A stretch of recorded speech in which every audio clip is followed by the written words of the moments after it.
تاسو د باجوړ د امن جرګې ته د مشرانو دا خبرې واورئ، بیا اوسه زه خپلې خبرې شریکې کوم. بسم الله الرحمن الرحیم.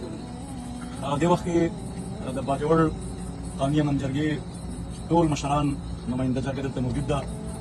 دا جرګه د باجوړ د 15 لک عوامو نماینده جرګه ده چې پکې قومي مشران، علماء کرام، تاجران، صحافیان، ځوانان او د هر مکتب فکر سره تعلق لرونکي نماینده مشران هغه په دې جرګه کې موجود دي. دا جرګه د ډېر وخت نه د دې خطې یا د باجوړ د امن کومه مسله چې ده په دې باندې دا جرګه یو رول ادا کوي، کردار ادا کوي. کوم د دې جرګې د پلیټفارم د مشر چې کومې خبرې وکړې، تاسو د دې مشر ټولې خبرې واورېدې، د پکې د هرې طبقې خلک یاد کړه. اوس د دې مشر نه زه یو پوښتنه کوم. اولنۍ خبره دا چې دا مشر د جماعت اسلامي دی او دا خواته چې کوم مشر ولاړ دی ګل ظفره، دا د پاکستان تحریک انصاف دی. لاول خو ستاسو نه دا تپوس کوم چې په دې کې د هر فکر او د هرې طبقې خلک موجودو په دې جرګه کې، او نه د باجوړ خویندو میندو خپل ډول ډبلي او خپل سامانونه راټول کړي دي. چا سره د کرایې روپۍ نشته، د چا د شپې ځای نشته، او د چا چې کوم دی وروره در په در دي سکولونه متخالي کړه. د دې دا مطلب و چې تاسو په دې خاوره کې طالب ثابت که دا ګل ظفر او دا عبدالرشید نومېری که څه دا سپین روبی د جماعت اسلامي مشر، دا د فوج بي نمبر ګروپ دی چې دیو په دې خاوره کې د خپلو مفادو دپاره په طالبان ثابت کړه، او وی خو د عوامو ته دنیا ته چې دلته طالب موجود دی.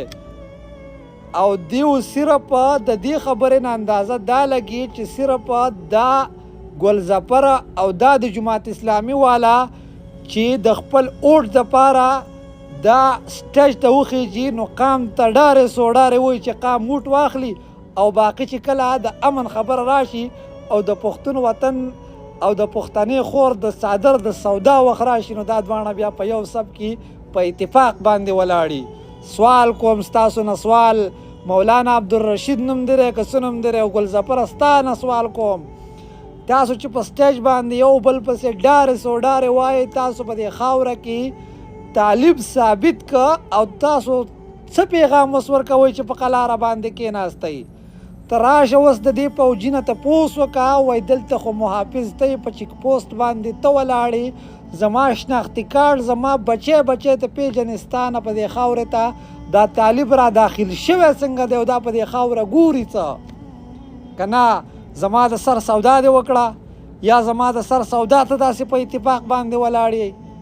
نور کله خو چې د خپل اوټ خبر راشي، نو داسې ډنګ ډبلۍ یو بل پسې ډارې سوډارې وایي. نن چې زما د وطن او زما د پښتنې خور د څادر سودا کېږي، تاسو په اتفاق باندې ولاړې.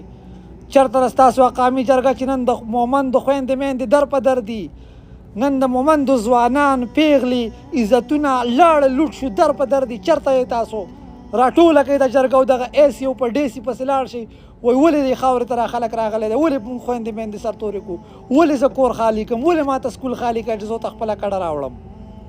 چا راوستی وره دې جنګ دپاره؟ د باجوړ د جنګ، د باجوړ د خویندو میندو، د باجوړ د عزتونو، د باجوړ د خویندو میندو سرتورولو او د پلونو قاتله دغه جرګه ده. په جارې ورته ووایه دغه جرګه ستاسو قاتله ده، دغه سیاسي مشران ستاسو قاتلان دي، دې ورته ثابتول. اوس به دا په کورونو کې ناست یو، زما خویندې میندې به در په دري، زما خویندې به سرتوري، دغه خلک ستاسو قاتلان دي. دغه خلک ګوته پې اوچته کوي، تپوس دې وکړئ د باجوړ ځوانانو.